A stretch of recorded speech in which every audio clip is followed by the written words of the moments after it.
Pues bienvenidos a todos y es un gusto comenzar una nueva temporada de Conversaciones a la Intemperie de este año, el año 2024, otoño, donde vamos a tener la oportunidad de estar conversando sobre una serie de libros que han sido publicados, como solemos tener acá recientemente. Y el libro que nos concierna y que tenemos el gusto de invitar y de conversar hoy es en realidad un libro que aparece en su traducción en castellano de forma póstuma, que es el libro de Luis Marin, El arte del retrato, en edición, si bien de Pierre Fabre, es el cuidado de la edición en castellano, publicada por SB Editorial en la colección de Paradigma Inicial. La edición y la traducción ha estado a cargo del profesor y estudioso de la cultura francesa, Jorge Rizo, que nos entrega, yo creo que un libro bastante importante para algunas de las temáticas, no solamente del presente, sino que hemos estado discutiendo y que nos interesan en esta serie, ¿no? Y que yo diría que, bueno, para los que no conocen, Luis Marán es un intelectual, especialista, semiólogo, historiador del arte y de la cultura, de la ilustración y de la modernidad en el sentido más amplio de la palabra, pero que me parece que este libro también se inserta, como decía, en un interés de esta serie, que es, pudiéramos decir, que es sobre la crisis de la presencia y de los modos de aparecer. En ese sentido, un libro sobre la fenomenología y digamos de alguna manera, la impronta del retrato en la génesis de la modernidad, pues tiene un interés de, muy fundamental para pensar estos problemas que yo creo que obviamente exceden lo que fue en su momento la escena acotada históricamente del postestructuralismo, de la semiótica, ¿no? De las teorías del lenguaje, ¿no? Nos acercamos a este libro hoy, yo creo que con ojos nuevos, ¿no? Fuera del contexto de los años 70 y 80, y podemos ver, y de esto vamos a hablar también con los invitados y los amigos que están hoy acá con nosotros, ¿no? Podemos sentirnos muy próximos y también liberados al pensamiento por parte y gracias al estilo que, que emana, ¿no? De la prosa de Luis Morán y que Jorge Rizo ha hecho realmente un trabajo monumental, yo creo, para reconstruir y dar en castellano una obra así. Hay que decir también, esto es algo que recuerda en su excelente prólogo Roger Chartier en el libro, que a diferencia incluso del mundo anglosajón, las obras de Luis Marán, que como decimos es fundamental para pensar el umbral entre la escritura y la visualidad, la pintura y la palabra, el pensamiento y la imagen, ha escaseado en castellano. Y yo creo que parte de esa escasez se debe a la singularidad, o hablábamos hace un rato de la irreductibilidad del lenguaje y del estilo de Luis Morán, ¿no? Y además de algo más, que yo me atrevería a decir que estamos viviendo en un tiempo de pobreza también de pensamiento en torno a lo pictórico, ¿no? Y que en su momento también un escritor y ensayista o teórico de la pintura, Carlo Levi, llamó el miedo a la pintura, ¿no? Yo creo que en Luis Marán tenemos a un pensador que nos desafía y nos interpela justamente porque nos obliga a, a tenernos, a no tenerle miedo a la pintura. Incluso liberarnos a la pintura es un modo también de conquistar un tipo específico de libertad, ¿no? Y ojalá pudiéramos abordar un poco este tema. Eh, yo no quiero decir mucho más, ya esta introducción es un poco extensa, ¿no? Pero me parece que vale la pena, dado que esta serie solemos tener al autor y en este caso no es así, ¿no? Y hay que de alguna manera justificar un poco, ¿no? Introducir una cuña de por qué tenemos este libro acá. Entonces, bueno, para la sesión de hoy, y como solemos hacer, vamos a tener unas intervenciones de los invitados y luego de una conversación, pero está entre nosotros la académica mexicana Mariana Ruiz, que va a hablar sobre el libro, y también un viejo amigo que ha participado ya en muchas instalaciones de la serie, que es Andrés Gordillo. Como ustedes saben, él se ocupa del área de estudios históricos, historiografía del 17 Instituto. También obviamente está con nosotros Jorge Rizo, que es el responsable y a quien le damos muchísimas las gracias de haber eh, hecho posible, ¿no? Un libro como el arte del retrato. Así que sin más, pues comenzamos con Mariana y Andrés y luego establecemos una conversación.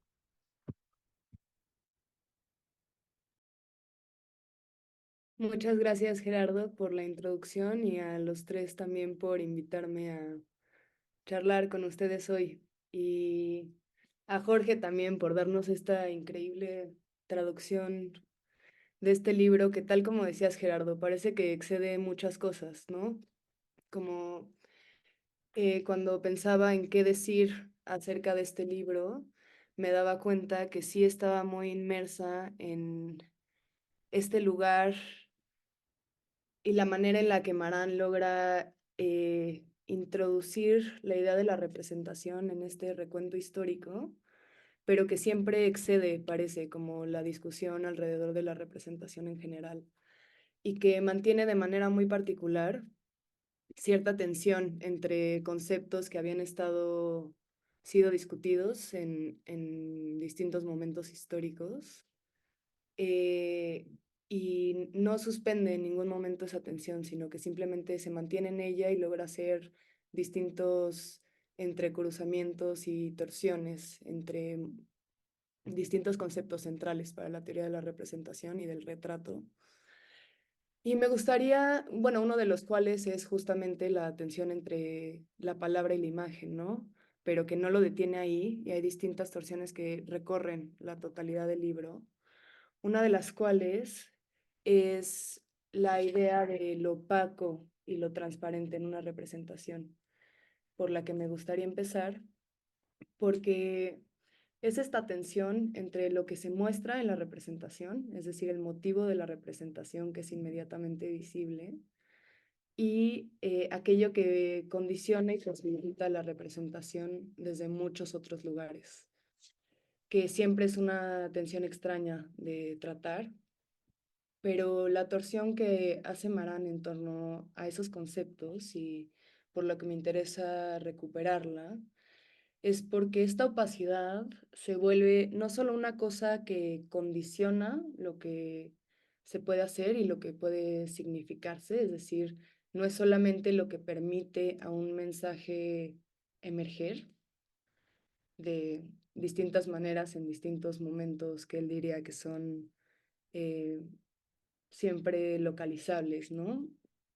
Pero también es esta dimensión del oculto, es decir, aquello que no se ve inmediatamente en una representación y que parece que se esconde en, detrás de la imagen fija, ¿no? Si la transparencia es aquello que cristaliza una imagen, una ausencia, parece que hay algo en la opacidad que es una potencia latente, es decir, es aquello a lo que no nos podemos acercar inmediatamente, pero que es un ir más allá de la imagen en el que se muestra la potencia no infinita, porque es localizada, pero de las condiciones que lo posibilitaron. Y un poco lo que me interesa recuperar de esto es más allá de las posibilidades que tiene para la semiología o para la historia del arte, es también las posibilidades que eso tiene para una articulación subjetiva y una articulación política que exceden tal cual a, a la teoría de la representación antes de Marán, ¿no? La idea de que hay una posibilidad en lo que condiciona una representación, es decir, la posibilidad de que lo condicionante no encierre nada, sino que ahí mismo esté una potencia para representar algo diferente a lo que ya se está representando ahí.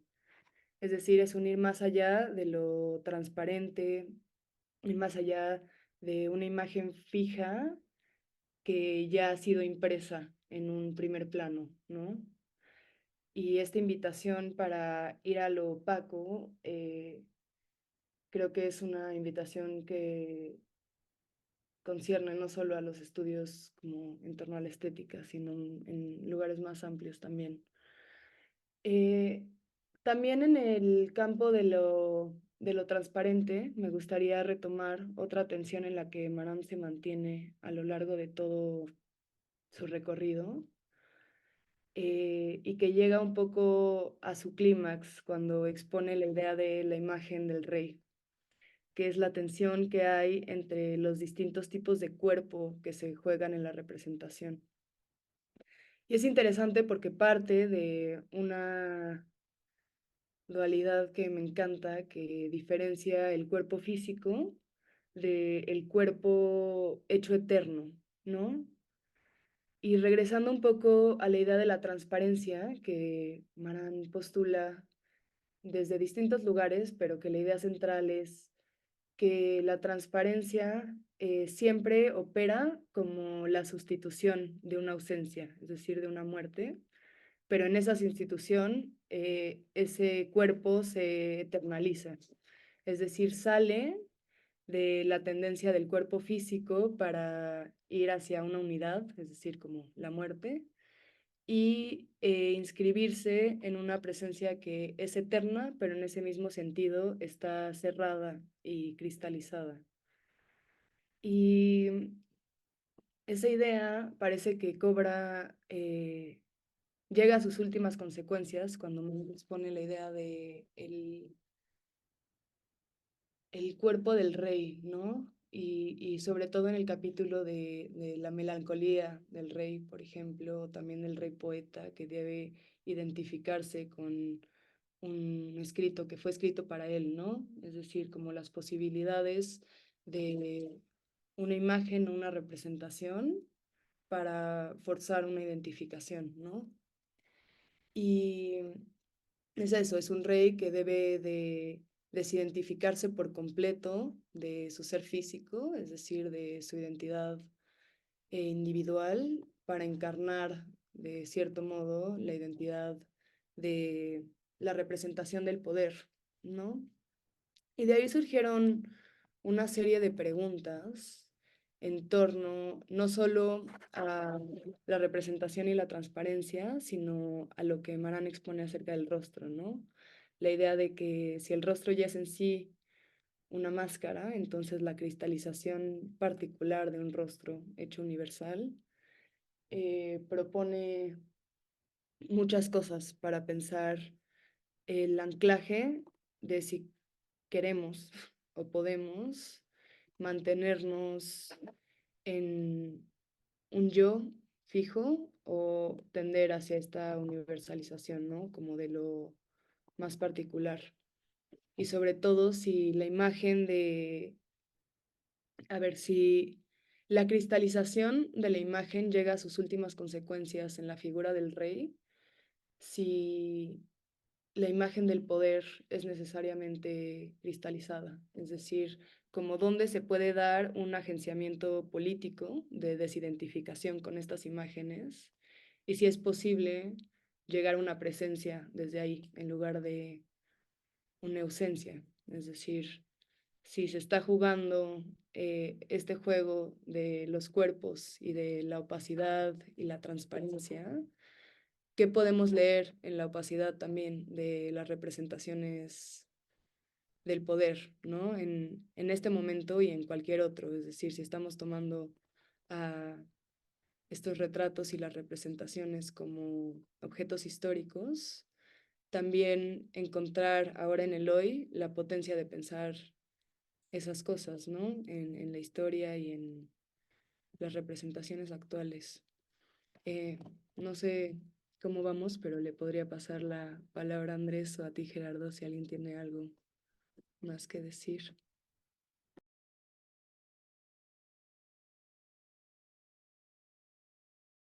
Perfecto, muchas gracias, Mariana. Pues no sé, Andrés, cuando quieras. Sí, gracias, Gerardo, y pues por sostener en principio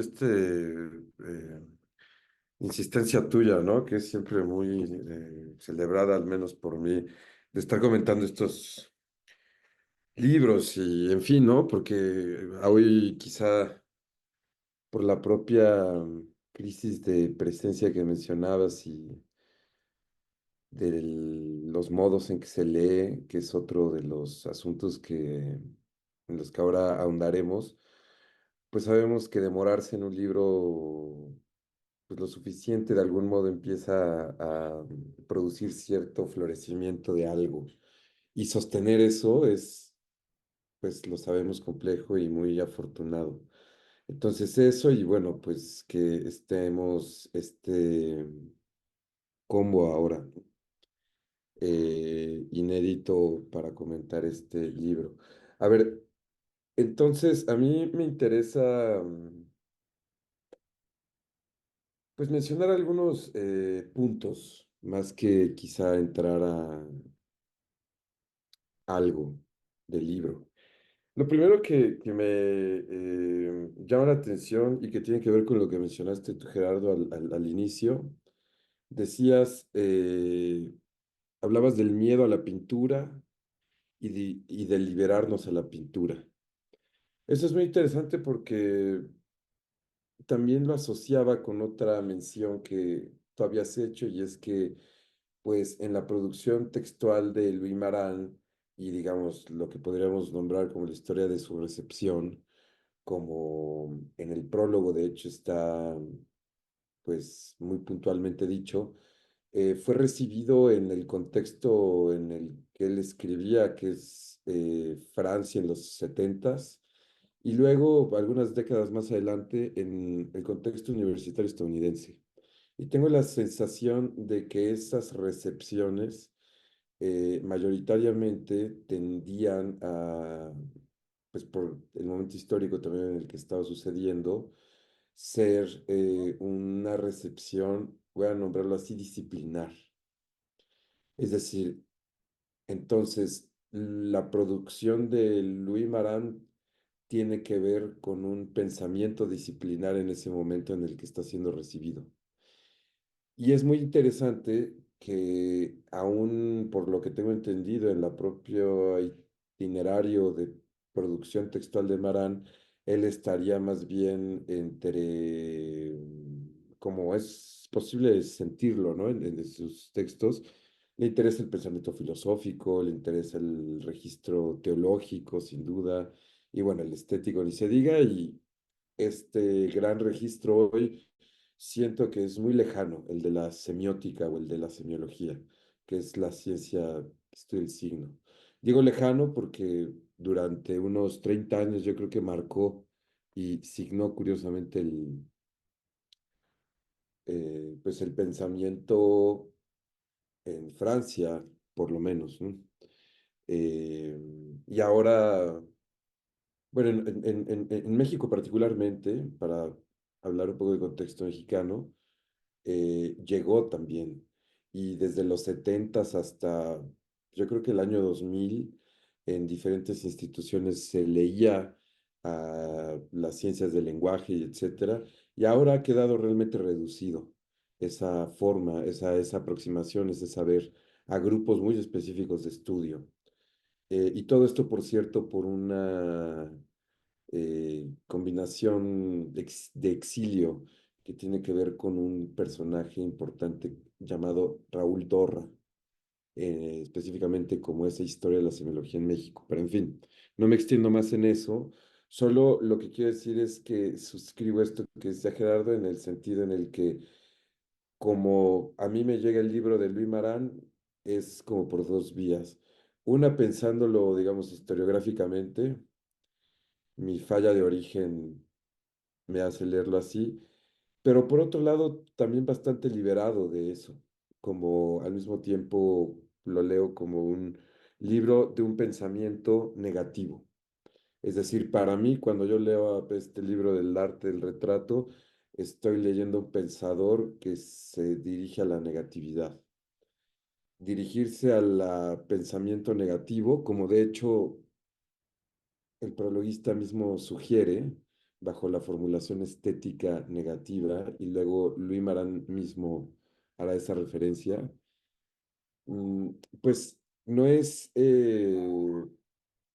supongo que azaroso hasta cierto punto, dado que la estética negativa o digamos el pensamiento por vía negativa pues tiene una larga historia y aquí me interesa hacer un montaje.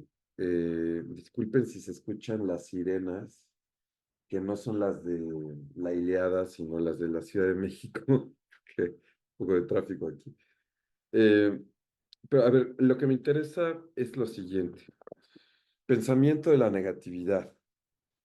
El pensamiento de la negatividad no, pues es pensar aquello que no es, eh, ir hacia donde no se dirigen las cosas. Digamos, sería ese pensamiento que atraviesa determinadas oquedades del conocimiento de la vida misma, de la existencia, mm, y que atravesar esas oquedades no quiere iluminarlas, sino más bien comprender, pues comprenderlas y de algún modo establecer una relación afirmativa a ello. Es decir, estaría constantemente girando alrededor de un hueco que produce el pensamiento al mismo tiempo hacia donde se dirige. Los pensadores de la negatividad en el siglo XX pues son varios, pero me interesa subrayar uno de ellos nada más. Y es Michel de Certeau, este historiógrafo, pues pensador también diría yo de la negatividad. Y menciono esto porque este historiador que menciono, que es Michel de Certeau, que compartió, ya Jorge quizá nos dirá más al respecto, pero pues amistad y pensamiento con Louis Marán. Ambos, es decir, Certeau y Marán, les interesaba el mundo o las estelas o las escrituras del siglo XVII. El siglo XVII europeo, rápidamente dicho, está atravesado pues por lo que comúnmente podríamos nombrar barroco, pero sobre todo por cómo se las hacía un mundo desgarrado. Un mundo desgarrado respecto a la pérdida de un centro que era la unidad o el punto de amarre que hasta ese momento, hasta el siglo XVI, había constituido una experiencia del ser, ¿no? Entonces el siglo XVII es un mundo desgarrado. Y como el mundo desgarrado está, digamos, desorientado, hay guerras, en fin, mil situaciones, hay algo importante aquí que es que aparece un tipo particular de relación, digamos, a lo religioso, a lo divino, a lo sagrado. ¿No? Creo que Jorge quizá pueda ahondar más en eso, pero es interesante que para Louis Marán, tanto como para Certeau, les interesa ese mundo, porque ese mundo además en términos de escritura, en su sentido más usual, o sea, en su término escrito, literalmente gramática, pero también el pictórico y en los grabados, ambos notarán que hay una serie de composiciones muy curiosas que tienen que ver particularmente, entre otras, con el oxímoron, ¿no? Música callada, mirar sin ojo, son formas del oxímoron. Y eso es curiosamente maneras de establecer una relación de, pues, supongo que existencia, pero también de pensamiento, con esta negatividad que en ese momento tenía que ver con lo que hoy podríamos decir que es el ocultamiento o la retirada o la muerte o de Dios, ¿no? Digamos, el momento en el que la trascendencia deja de ser una certeza.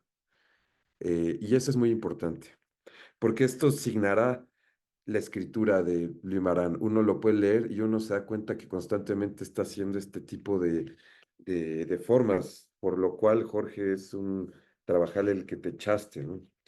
Porque digamos que, como decía también Gerardo, pues no es fácil comprender la sintaxis de estas formulaciones muy particulares que tiene Louis Marán, que son muy próximas además a este mundo, es decir, al mundo de la mística, al mundo de ese 17, pero también a muchos otros, ¿no?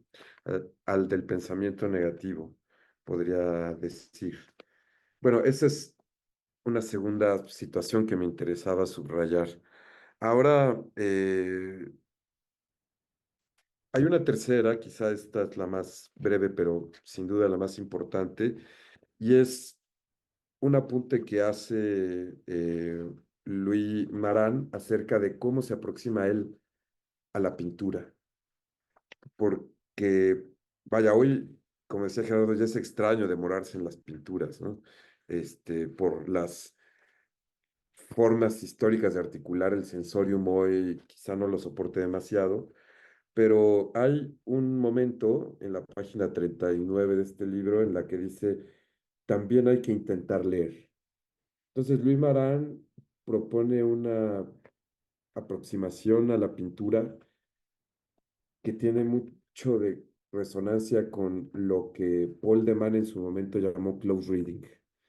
Y el close reading, así como el close viewing, tiene que ver con aproximarse a, en este caso, a las pinturas o a los cuadros y entender la composición que se te presenta en ese momento. O sea, entender cómo está armado, cómo está estructurado, antes de ir rápidamente a diccionarios, dice Marán, pero también nosotros podríamos decir, antes de tomar auxiliadores o críticos, ¿no? Para la lectura o para la experiencia de ver.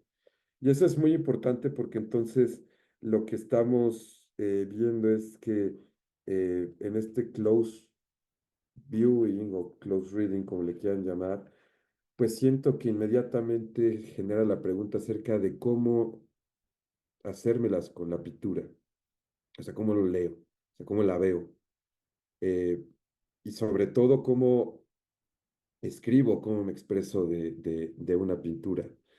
Empiezo con el contexto, hago una descripción. Es complicadísimo, ¿no? Quien ha escrito de pintura sabrá que es complicado hacerlo.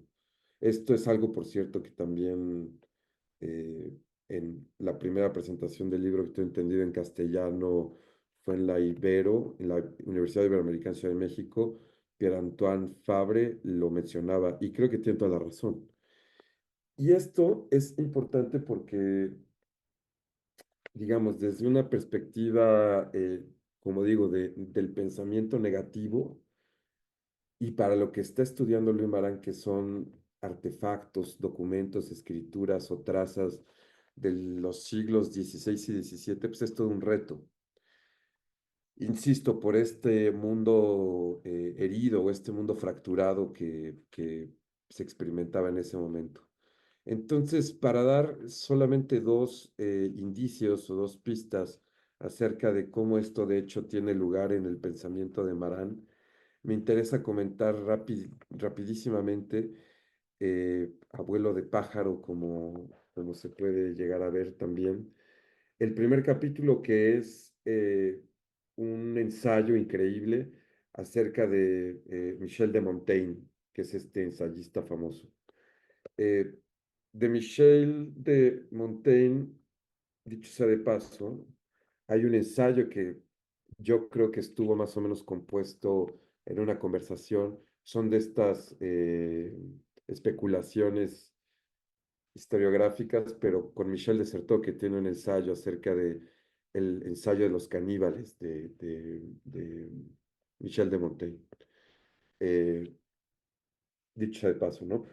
Pero a ver, en este capítulo 1, en el que Louis Maran habla acerca de Montaigne, hay algo muy interesante que es naturalmente la pregunta por la emergencia del yo o del sí mismo en Montaigne. O sea, ¿qué está pasando? ¿Por qué ensaya? ¿Por qué habla de sí, pero se esconde? ¿Por qué quiere dejar una reflexión, digamos, eh, acerca de sus experiencias, pero no ser identificado? Es como muy complejo, ¿no? Esos ensayos. Pero lo que más me interesa al respecto es lo siguiente, y es que si uno lee ese ensayo, que además tiene un tono súper interesante de carácter psicoanalítico, ujú, vemos que lo que está en juego es, o lo que le interesa a Marán, es que Montaigne hay una parte en la que dice que es a mí al que me pinto, pero escribe, ¿no? Entonces es muy interesante porque ahí lo que Marán sugiere, a mi gusto, o como yo lo comprendí, es que hay a ver, lo que se está presenciando es la emergencia de un sí mismo inédito, al mismo tiempo que hay una muerte, una escritura, una muerte de una forma de comprenderse a sí mismo anterior. Y eso puede ser para la vida de Montaigne, o no sabemos, pero sobre todo históricamente. Es decir, hay una forma de sí mismo que nace o que emerge, y esa emergencia del sí mismo es muy curioso porque no tiene que ver con el self, o digamos, con el yo entendido como si el yo coincidiera consigo mismo, sino tiene que ver con algo muy interesante que es con una composición, digamos, de desconocimiento de quién soy, pero un testimonio de eso. No sé si es como eh, como un yo negativo, precisamente, ¿no? O sea, a ver, es como decir, hay una bola de trazas que me constituyen, pero que no logran identificarse a una sola imagen ni a una sola posible escritura de mí mismo. Y creo que esa manera de entrar a Montaigne es uno de los momentos en los que puede comprenderse el pensamiento negativo. Por último, y creo que aquí acabo para dar la palabra a Jorge, es lo siguiente, y es que hay una serie de reflexiones más adelante en el libro de Louis Maran, que hay que rápidamente decirlo, no es un libro unitario, como decía Gerardo, es un libro compuesto. Es un libro compuesto de muchos ensayos que no tienen que ver cronológicamente, ¿no? Es otro orden, es un libro distinto. eh, o un libro negativo, no sé cómo pensarlo, pero bueno, el punto es que tiene una serie de reflexiones, Luis Marán, acerca del retrato. Y naturalmente, ¿no? Y hay un momento hacia las páginas, esta se la recomiendo mucho, las comentaba con Mariana tras bambalinas estos días, que va como desde la página 85 hasta la página 96. Es una constante de reflexiones muy interesantes a propósito de la estética negativa y una lectura del retrato por vía negativa. Entonces es muy interesante algo porque me interesa señalar lo siguiente. Eh, Hay una cita que a su vez es otra cita que dice así en la 88 y es, he aquí lo que soy, yo, verdaderamente yo, este cúmulo sin forma, dice, eh, o lo trae a colación Limarán. Bueno, esto me interesa mucho porque, como decía Mariana, el, pues el momento de la pintura o el momento del retrato, que sería esta fijación de la contingencia para un horizonte de la eternidad. Entonces es la manera en que la experiencia de la vida contingente que tiene que ver con enfermedades, con fracasos, con felicidades, etcétera, es de algún modo fijado. O sea, es interesante que tenga que ser fijado. Bueno, es fijado en un retrato y este retrato, su horizonte es el de la eternidad. Entonces, pareciera que su horizonte es el de la coincidencia del momento consigo mismo. Es un esfuerzo por la cristalización de la experiencia del tiempo de una sola manera. Entonces, es muy interesante porque ante esta situación de la experiencia de pintar un retrato, o de concebirlo un retrato, es súper interesante porque al mismo tiempo es la afirmación de una muerte. Y si es la afirmación de una muerte, es la afirmación del paso del tiempo. Es decir, es afirmar el paso del tiempo de una manera, en principio podríamos decir, desde Thanos, ¿no? Sin embargo, tiene una cosa muy interesante, una cualidad que pareciera sí ser afirmativa a la muerte, pero en la misma proporción que es afirmativa, no diría a la vida, sino afirmativa a la existencia. ¿Y cómo es que esto puede ser afirmativa a la existencia? Pues precisamente por lo que está en juego en esa época y en ese momento. Porque es afirmativa de la existencia en el sentido en el que la pregunta o digamos la serie de complejidades y dificultades técnicas, pero también de pensamiento es, ¿de qué manera puedo hacer un retrato sin que haya ya una consagración a un origen y a un perdido? Y esto perdido sería pues precisamente Dios. Hay una cita en la 92, la página 92, que me parece que podría articular los primeros 4 capítulos o 5, que es la siguiente. Esto es Luis Marán. ¿Cómo pintar un cuadro en el que se debe consagrarse en todos los sentidos del término la pérdida del original, en el que se indicaría la verdad misma del origen como retiro, retirada, supresión o erradicación? Es decir, en otras palabras, ¿cómo hacérselas sin un fundamento que pueda asegurar la identidad de aquello que se está pintando en el trazo mismo?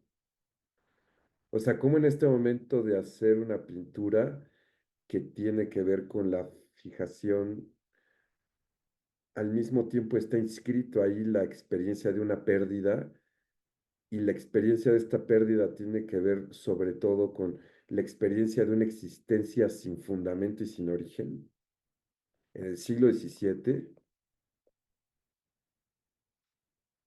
en un contexto en el que no voy a ahondar porque creo que tan importa, pero ese es el tipo de preguntas y formulaciones que Luis Marán nos arroja para pensar que si vemos, si bien está inscrito en el contexto de las disputas, ¿no? De jesuitas, jansenistas, etcétera, en Francia, pero es súper actual en el sentido en el que actualmente estaríamos nosotros cayendo en, o sea, como en una iteración distinta de este mismo problema. Por eso es que Luis Marán decía al inicio, me parece un pensador por vía negativa, ¿no? Un pensador de signo negativo, porque se aproxima a esto sin renunciar a todas las partes afirmativas que esto implica. Pero yo creo que hasta aquí, sí, más.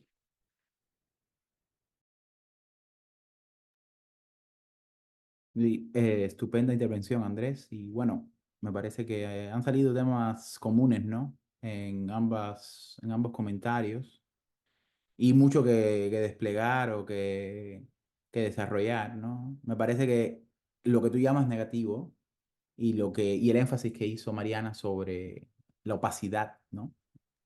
Que uno pudiera relacionar, obviamente, directamente al presente, donde la imagen, digamos, luminosa, ¿no? Eh, Pudiéramos decir que es un síntoma también de esta especie de vivir en una época sin pintura, ¿no?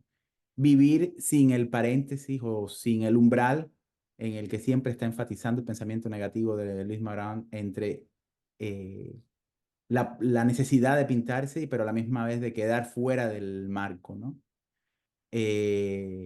Demuestra también eso que tú llamabas la actualidad, ¿no? La exigencia contemporánea que tiene, ¿no?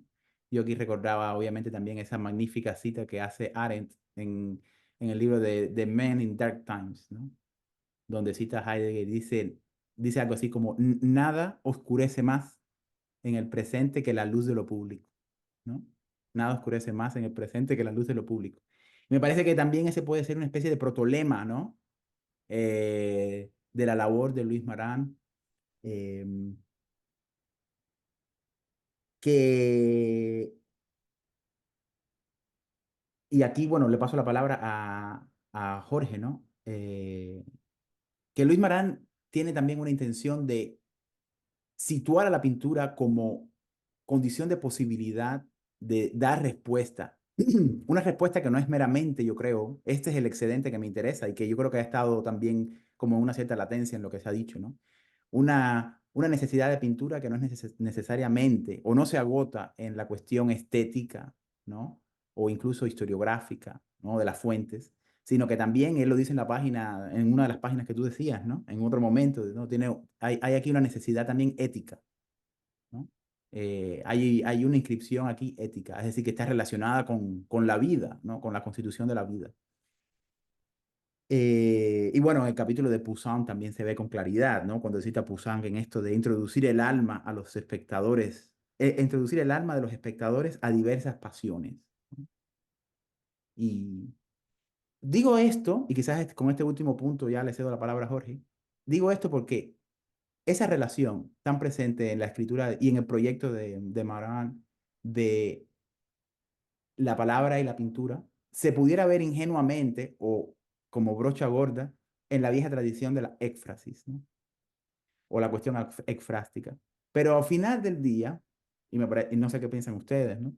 Pero me parece que la éfrasis no es más que justamente un empobrecimiento, ¿no? Sería una especie de luz del puro logos de la palabra, ¿no? Una gramaticalización total, ¿no?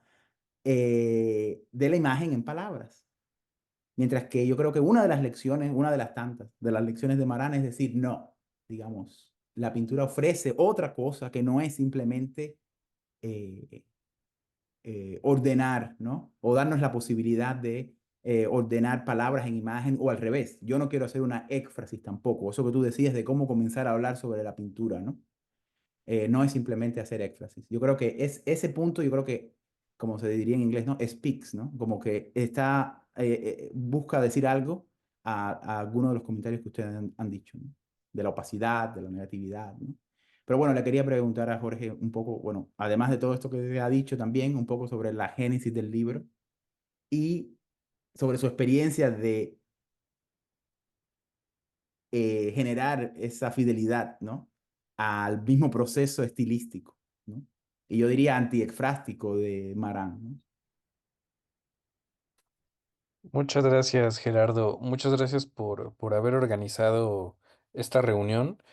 Muchas gracias, evidentemente, por sus excelentes comentarios a Mariana y a Andrés. Eh, Realmente es excepcional, y me siento muy agradecido que exista este tipo de foros porque cuando se tomó la decisión de traducir este libro, lo traducimos como un poco con un tanto de desesperanza, sabiendo que no sabíamos hasta cuándo o hasta dónde iba a ser leído el libro, a sabiendas de esta interrupción o de esta diseminación del pensamiento de Louis Marin en español, que él lo menciona de manera muy puntual, Roger Chartier en el prólogo. Había sido una introducción bastante tímida, bastante lenta y que se había dado principalmente en España y que no había llegado a cuajar, por decirlo así, en América Latina.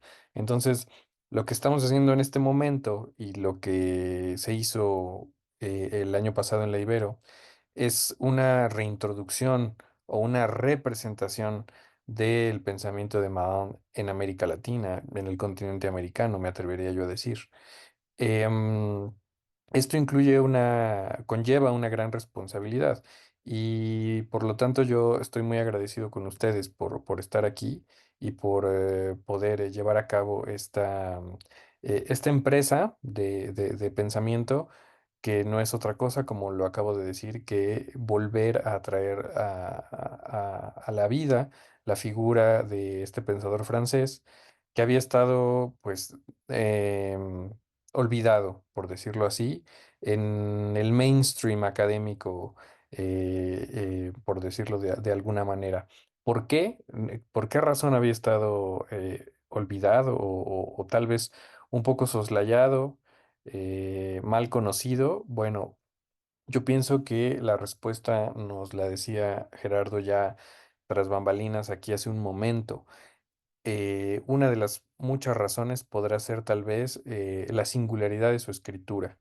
Una singularidad que, si bien se asemeja a la escritura difícil, farragosa, conceptual, abstracta, de todo el pensamiento llamado postestructural o lo que los estadounidenses han bautizado como French Theory, se encuentra dentro de esos márgenes. Sin embargo, hay una singularidad en Maban que escapa a lo demás. Ahí vemos convergencias de intereses, evidentemente con Derrida, con el propio Foucault, lo que ya mencionaba Andrés sobre esta fijación sobre el siglo XVII. Bueno, es lo que Foucault llamó la episteme clásica en las palabras y las cosas.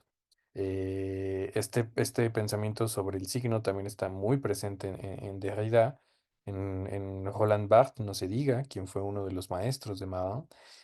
Sin embargo, la escritura de Louis Marat tiene una singularidad que es extremadamente difícil.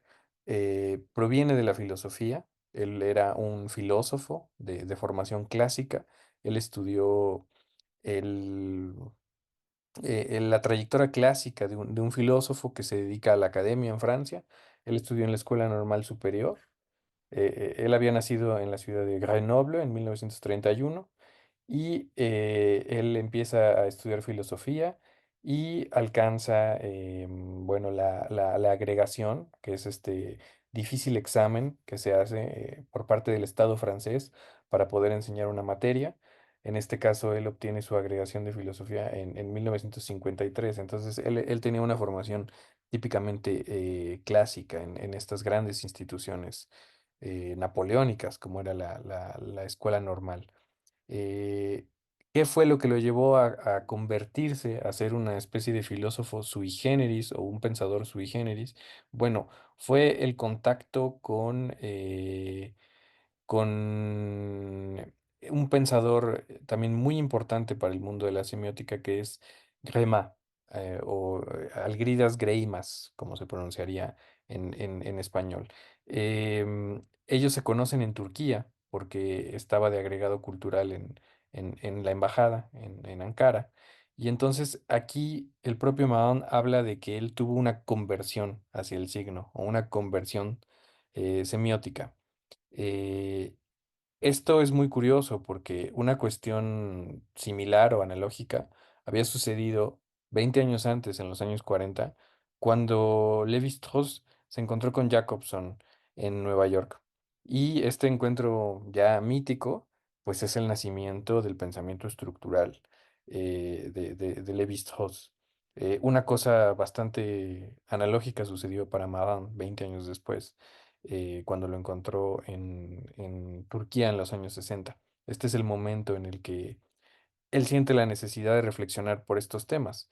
Y aquí es cuando él hace su tesis de doctorado dedicada a un libro muy importante llamado La lógica de Port-Royal, eh, que él intitula o publica años después bajo el nombre de La crítica del discurso. Eh, Esto se refería a lo que ya mencionaba Andrés, que es un mundo de pensamiento, una esfera de pensamiento, que es el jansenismo. El jansenismo, que era este movimiento religioso opuesto a los jesuitas y que había obtenido una cierta importancia en la Francia del siglo XVII y del siglo XVIII. Este pensamiento jansenista era el caldo de cultivo en el que Pascal hizo sus famosos pensamientos, su libro de sus reflexiones, así llamado Los Pensamientos de Pascal. Em, en esta esfera de personas que se retiraban a las afueras de París, allí había una abadía llamada la Abadía de Port-Royal, que se encuentra a unos minutos de Versalles, en un bosque bastante alejado del centro de París. Bueno, en esta especie de desierto de reflexión, ahí iban a reflexionar muchos pensadores, entre ellos Pascal, pero otros también fueron Nicole y Lancelot, que son los autores de esta lógica de Port-Royal.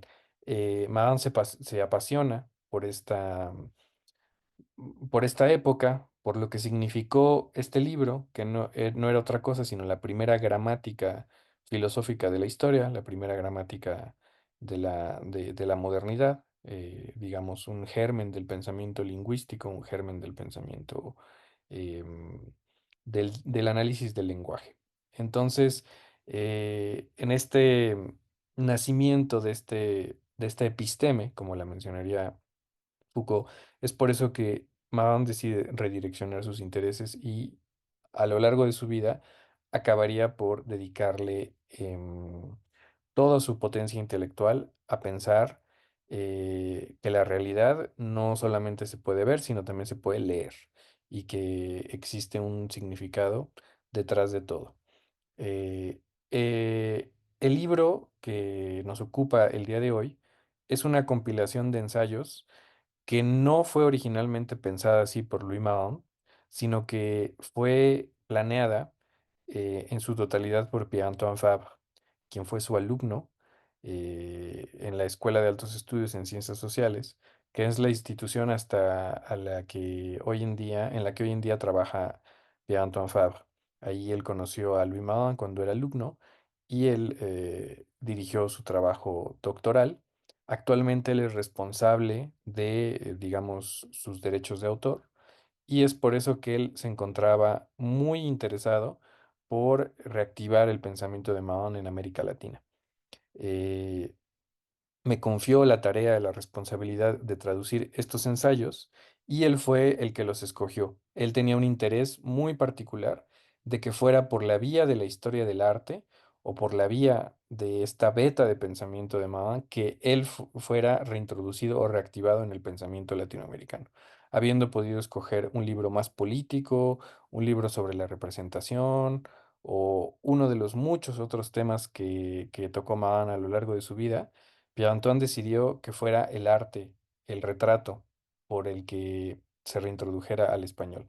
Entonces, él hizo esta selección de textos, que en un inicio eran muchos más, después él decidió reducir el número, también por cuestiones prácticas y editoriales, y entonces quedó ese número de ensayos que nosotros podemos ver en el libro. No tienen que ver entre sí, ni cronológicamente, ni temáticamente. Hay algunos que tratan exclusivamente sobre la pintura, sobre el retrato, otros que tratan sobre Montaigne, sobre los ensayos, etcétera. Pero sí hay un hilo conductor claro en el libro, en el que es maravilloso porque podemos encontrar ensayos de diversas etapas del pensamiento de Louis Mahon y sin necesidad de acudir a sus grandes obras, pues que sobrepasan las 400 o 500 páginas, en estos breves ensayos somos capaces de empaparnos breve, pero a la vez profundamente de sus conceptos más importantes, que son la figurabilidad, la opacidad en la pintura, etcétera. Y todas estas grandes propuestas que representan, desde mi punto de vista, algo muy innovador, algo muy disruptivo y algo que puede servir de herramienta para los historiadores del arte, pero no únicamente, sino también para los filósofos, para los historiadores y para todo el público interesado en general. Entonces creo que en la selección de ensayos, Pierre-Antoine tuvo un gran acierto. Y ya cuando llegó la época o el momento de traducción, fue la verdad un reto mayúsculo, tal vez el reto de traducción más grande que he tenido en mi vida, porque hasta la fecha había traducido obras bastante literarias, como por ejemplo la obra literaria del compositor Héctor Berlioz, también músico muy famoso. Él tiene cuentos, él tiene una producción literaria también poco conocida y entonces su prosa pues es bastante romántica, bastante decimonónica, bastante fácil de traducir. Esa era mi experiencia hasta la fecha. Y de repente hacer un salto cronológico y temático y abordar la obra de Louis Mahon fue verdaderamente un enorme, enorme reto. Eh, Tuvimos que tener sesiones, evidentemente, en donde Pierre-Antoine revisaba los conceptos. Él también habla español perfectamente porque, aunque es francés, él tiene un dominio completo del idioma, es bilingüe. Entonces, teníamos sesiones en las que debatíamos acerca de qué concepto era más adecuado utilizar en español, si uno u otro. Entonces, esto acabó por alargar el tiempo de traducción a más de 2 años. Esto sucedió también en la pandemia y bueno, esta lentitud también creo que fue muy fructífera y creo que fue uno de los aspectos positivos de la pandemia, porque la pandemia nos dio momentos de calma exageradamente grandes y esto permitió que tuviéramos un diálogo y un cuidado muy específico que de otra manera la vorágine del ritmo de vida normal no nos lo hubiera permitido. Entonces, este libro también es un fruto de la pandemia, es un fruto de los tiempos largos o de los tiempos muertos de la pandemia. Y evidentemente los términos escogidos en español pues siempre se quedan insuficientes por el simple hecho de que, bueno, como lo menciono ahí al inicio en una nota al pie, podemos poner el ejemplo simple de que en francés existen dos pronombres, que es el je y el moi, para hablar del yo. Y en español solamente existe yo.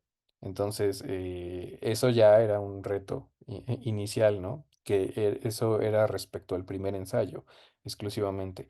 Pero el resto de los ensayos tienen su propio estructura, su propio ritmo, y también fueron un reto en sí mismos no solamente por la enorme y apabullante erudición de Mahon, sino por lo críptico y lo difícil de su escritura.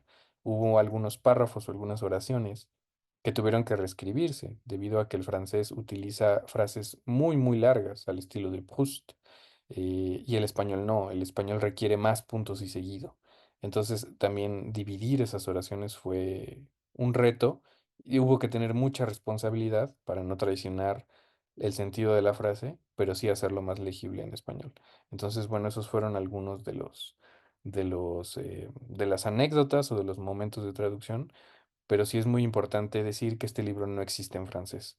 Estos ensayos estaban incluso perdidos por ahí en revistas que ya no se editaban, entonces tuvimos que ir a alguna biblioteca, consultar la revista, sacarla, fotografiarla, y entonces estos ensayos se rescataron del olvido, de lo perdido, y se tradujeron al español. Entonces este libro no existe en su idioma original y eso es algo muy, muy bonito porque el español es el que está reviviendo a Louis Maron.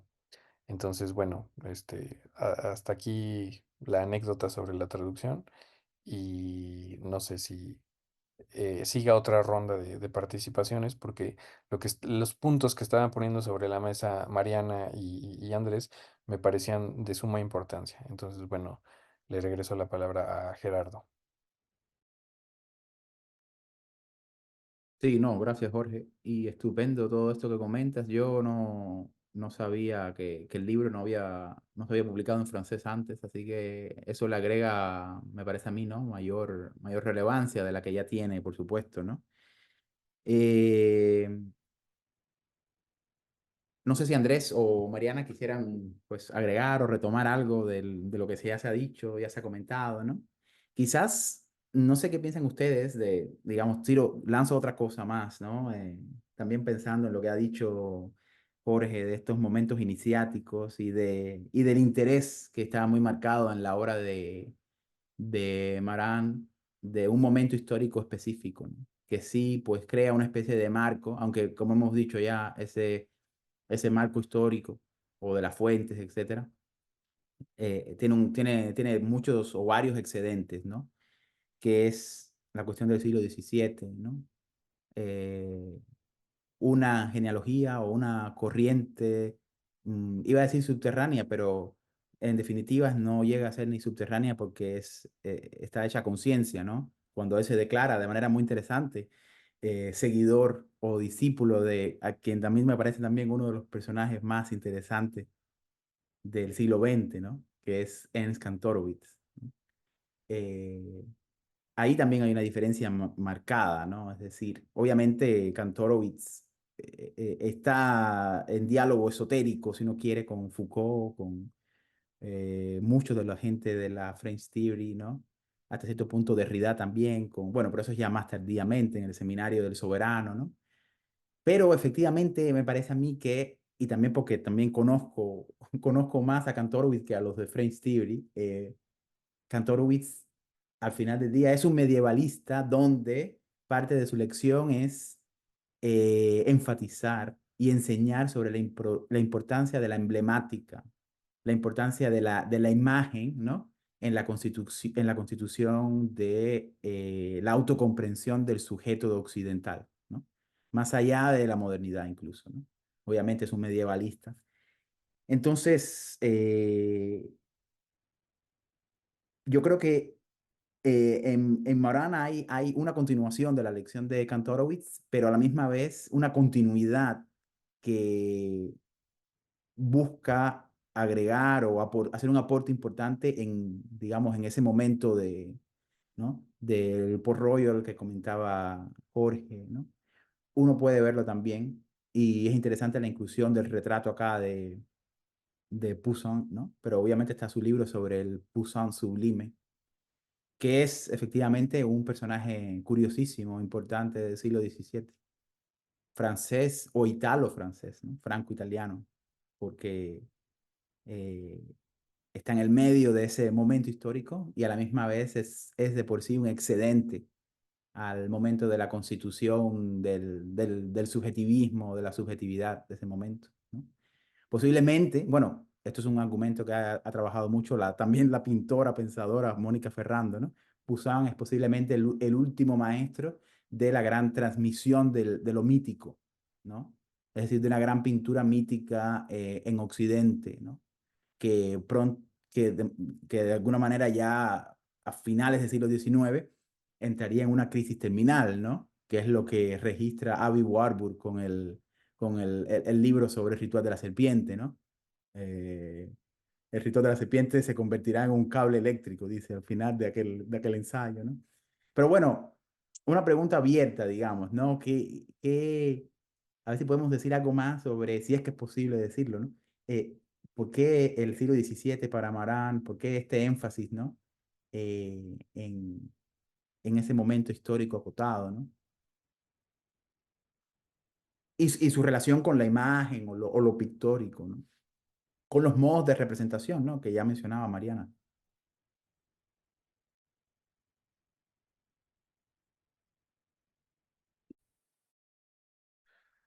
Mm, quizá puede ser algo al respecto de cómo lo he pensado. Y es que, mm, a ver, es interesante ver las mediaciones que van de algún modo inventando también ese siglo, ¿no? Es decir, sabemos que cuando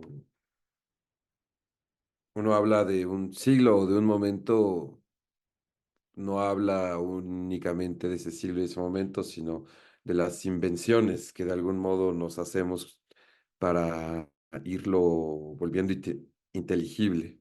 Y me parece que el siglo XVII, para usar alguna imagen precisamente, es como dicen por ahí, una página negra. Es decir, si tuviera que mencionarlo, ubicarlo, identificarlo de algún modo, diría que es una página negra. Y en esa página negra es muy interesante porque eh, tengo la sensación, como mencionaba hace rato, que tanto en los grabados y en la pintura, y esto es algo también muy interesante, uno se podría hacer eh, trans, ¿cómo dice? La transposición. No, pero eso estaba leyendo en otro lugar. Lo siento, ya se me cruzaron las serpientes y las cables. Pero la relación, digamos, con Benjamin. Ahorita voy a decir por qué. Incluso es muy interesante que Louis Maran habla del Trauerspiel en este ensayo que refería Mariana al inicio del retrato de Luis, ¿no? Del rey, de lo que hoy es Francia. Es muy interesante eso y voy a intentar decir por qué. Eh, tanto para Benjamin como para Certeau, para Louis Marin, por lo que voy entendiendo hasta ahora, el siglo XVII tiene esta situación histórica en la que, como mencionaba, los puntos de amarre que anudaban la experiencia, pues, del cuerpo místico, porque no se puede hablar de sociedad, ¿no? En ese momento, desde cierto punto de vista, es un cuerpo místico, es un cuerpo político el que está, o teológico el que está sucediendo en ese momento, es el cristianismo, etcétera. Y el hecho de que ese se haya reventado y se haya fragmentado, que haya dos papas, ¿no? Es una locura, dos iglesias, cuál es la verdadera, en fin. O sea, como esa aparición de una, pues, ¿qué podríamos decir? Imagen súper siniestra para ese momento, porque no deja de ser así. Es decir, uno puede ver cuadros o grabados en los que, bueno, en la Catedral de México, ¿no? En los que el Papa o Lutero es arrastrado por el infierno, ¿no? En las pinturas de la casa, hay un lugar aquí en la Ciudad de México que es la Casa Profesa, y uno puede ver la forma en que se pintan los infiernos, y uno ve curas, o sea, es como un momento muy interesante, digamos, en ese sentido. Lo que quiero ir con esto es que hay un lugar para el príncipe o para, digamos, el soberano. Esto último que mencionaba Gerardo, pero también eh, Mariana, que es el príncipe. Y es un príncipe melancólico. O sea, digamos, el estado de ánimo que signaría ese momento o esa, para decirlo de otra manera, Stimmung, sería precisamente la melancolía. Y es muy interesante porque la melancolía tendría que ver con la pregunta acerca de cómo hacerse lugar entre lo que se ha perdido para estar de algún modo vivo.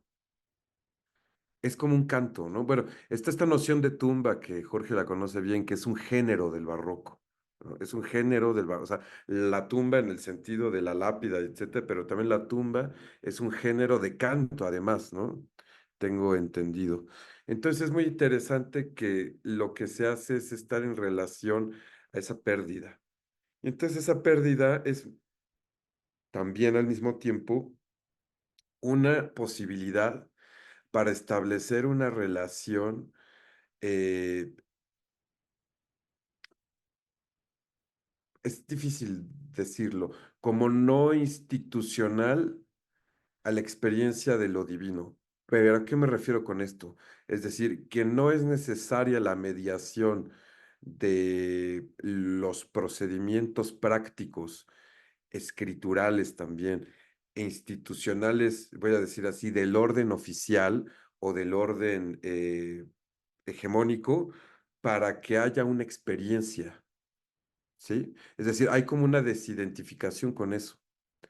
Hay una experiencia que tiene que ver con determinada éxodo o con un exilio, con la, el lugar es el desierto, ¿no?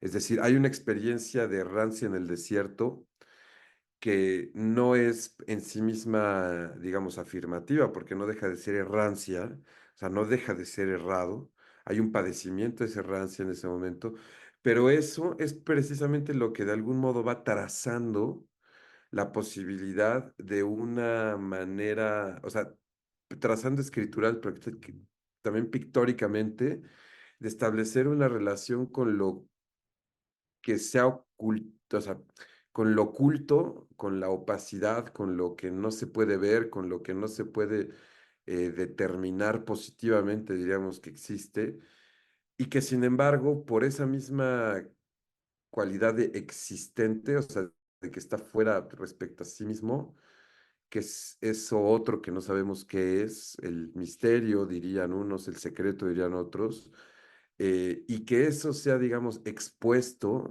visiblemente, pues me parece de una cosa súper importante y que se da particularmente en esos contornos históricos, ¿no?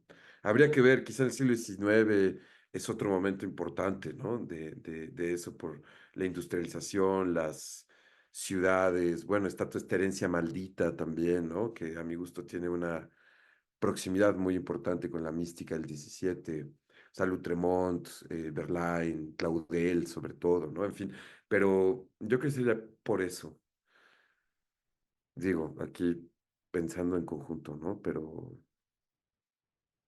ujú.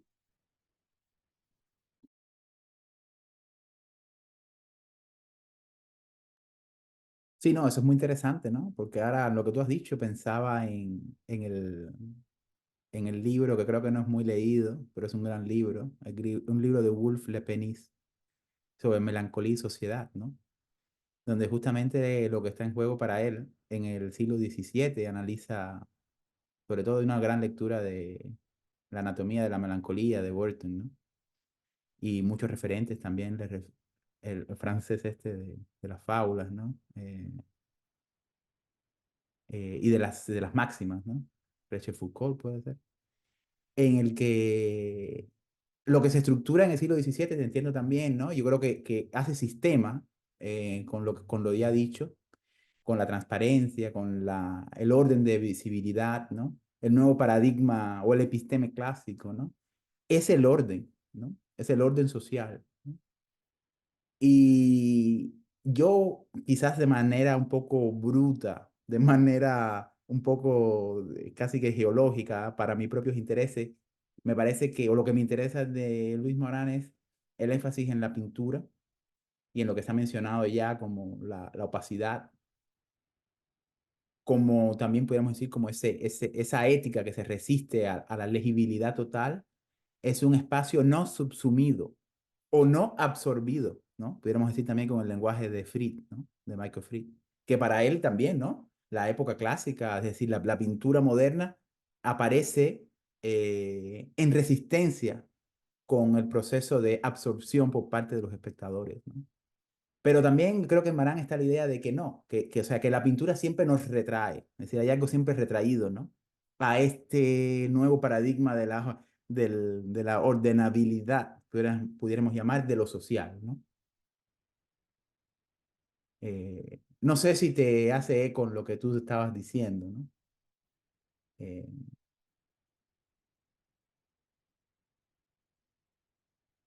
pero, o sea, digamos, para extenderlo al presente, ¿no? A mí hemos estado conversando con muchos amigos y colegas, ¿no? En los últimos tiempos, los últimos meses o años, que por ejemplo se puede decir a grandes rasgos, ¿no? Es una reducción un poco brutal, pero se puede decir que vivimos en una época sin pintura, ¿no? Como tendencia, digamos, ¿no? Una crisis entre ojo, mano y tela, ¿no? En ese sentido, es una pérdida brutal del origen, ¿no? Si pensamos que también esto está un poco, digamos, en el reverso, no excede ya, yo creo, no hay una connotación antropológica en Marán, ¿no? Pero en lo que tú comentabas del origen, ¿no? O el no origen que está en el acto de la pintura o en el gesto de pintar, ¿no? Hay también, uno puede pensar en el propio origen de la pintura como el origen gestual del hombre que pinta en las cavernas, ¿no? Un origen que antecede, que es una antesala, ¿no? Es previo a la palabra, ¿no? O por lo menos hay una ambigüedad, ¿no? Una sombra caída entre palabra y pintura, ¿no? Y que, y que hoy en día uno puede decir, bueno, la crisis ya como antropológica de la especie, ¿no? También se expresa o se sintomatiza en la pérdida del acto pictórico, ¿no? No sé si creo que he estado dando vueltas a muchas cosas, ¿no? Pero lo del siglo XVII me parece que es fascinante, digamos, en esta estructura, ¿no?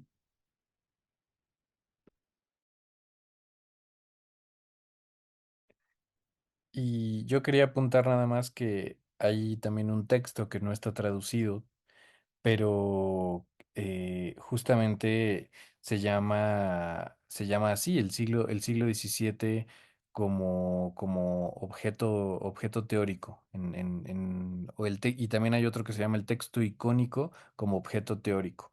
Entonces, el siglo XVII es precisamente una especie de laboratorio teórico para Louis Mahon. Es donde él logra elaborar todos estos conceptos por el momento de ruptura y por el momento específico que ya nos mencionaba Andrés.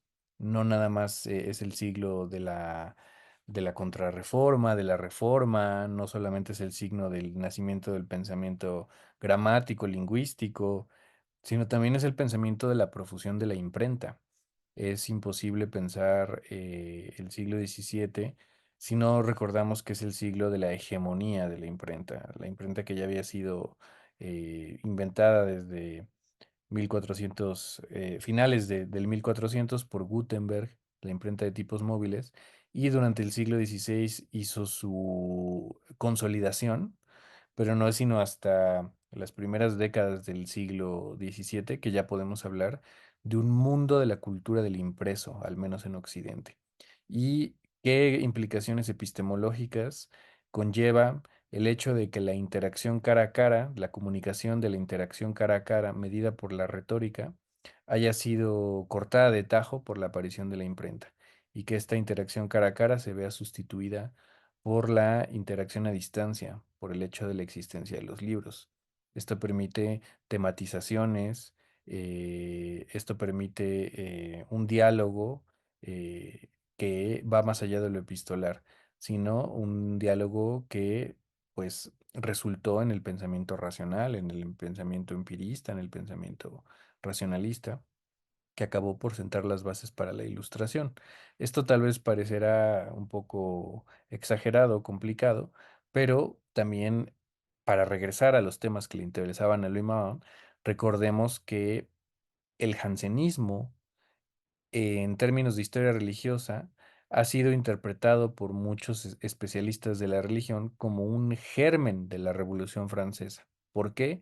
Porque es en este, aunque parezca contradictorio, ¿no? ¿Cómo es posible que que unos religiosos extremistas que fueron suprimidos por el rey sean un germen?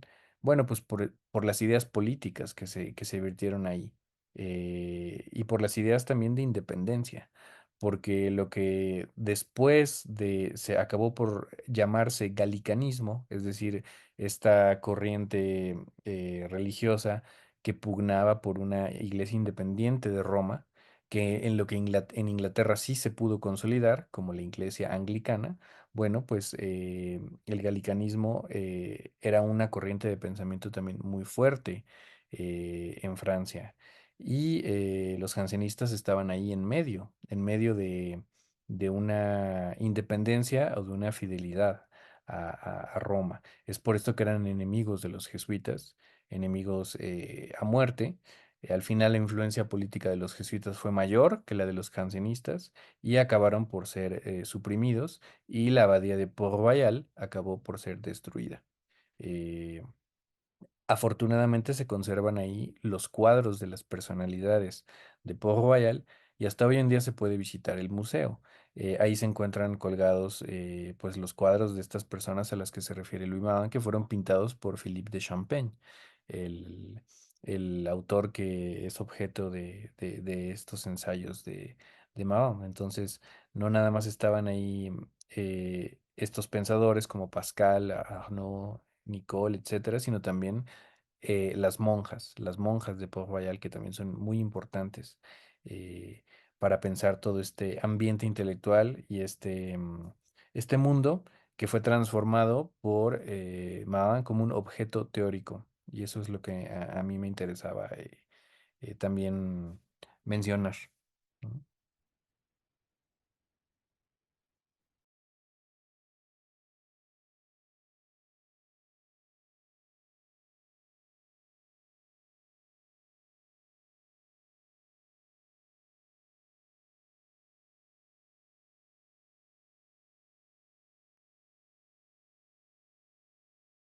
Sí, ese momento me parece fascinante, ¿no? Y es, también lo mencionaba Andrés, ¿no? Es el momento de la fractura, ¿no? Del cisma del cosmos católico final ya, ¿no? En Europa. Y eh, yo creo que leer a Marán en ese momento a la luz o teniendo en mente, ¿no? Como ese, ese presupuesto de la fragmentación, ¿no?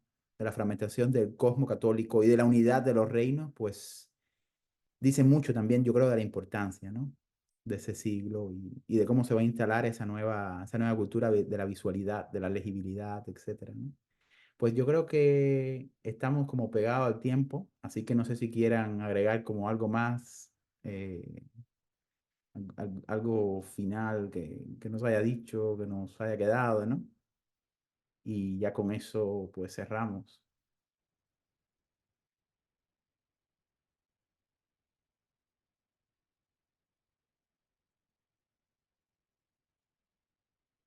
Solo mencionar rápidamente que sería interesante llevar esto a sí, una lectura más sostenida, ¿no? En grupo, a ver qué escena se puede de algún modo hacer.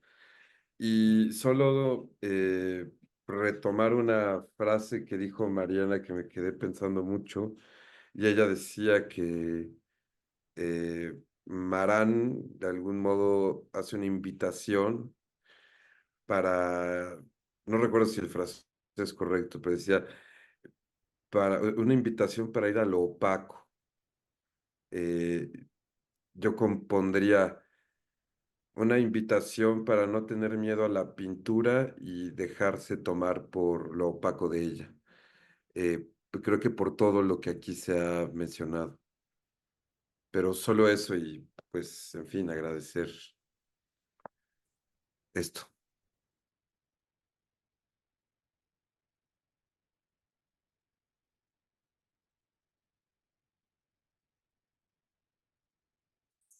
Sí, no sé si hay algo más. Sí, no, y en un momento Luis Morán dice también como ante la pintura de dejarte sorprender, ¿no? Eh, Dejarte sorprender a la misma vez que hay efectivamente, ¿no? Un entrenamiento a poder entender el orden de la pintura, ¿no?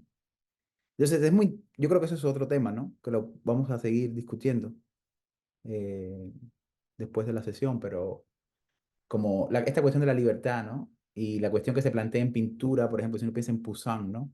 Y la teoría, ¿no? La teoría especulativa de Poussin sobre el orden de la pintura, que lo relaciona como al orden musical, ¿no? El orden de la música, ¿no? Ahí hay una idea también de, digamos, de un no pensado de la cuestión entre, bueno, libertad y orden, que es diferente, ¿no? No homologable a el orden de una representación eh, pobre o liquidada a los procesos de identificación heredados de una gran tradición del poder o de las lógicas del reconocimiento, ¿no? Me parece que eso también ahí está como latente, ¿no? Y que sigue siendo muy actual, obviamente. Eh, pero bueno, yo creo que de momento lo podemos dejar por acá, ¿no? Y simplemente, bueno, agradecerles a todos ustedes, a Mariana, Andrés, obviamente a Jorge por hacer este magnífico libro en castellano y recordarle a los que escuchan la serie que el próximo mes entonces regresamos con otro libro que en realidad va a conectarse bastante con algunas de las cosas que hemos comentado acá, porque también va a ser un libro sobre la cuestión pictórica, que es el libro de Mónica Ferrando, Arcadia Sacra, que es un pequeño ensayo sobre un cuadro temprano de Tiziano y su relación con el paradigma de la Arcadia virgiliana y la Arcadia antigua. Así que a mediados de mes tendremos esa sesión y nos veremos entonces. Gracias.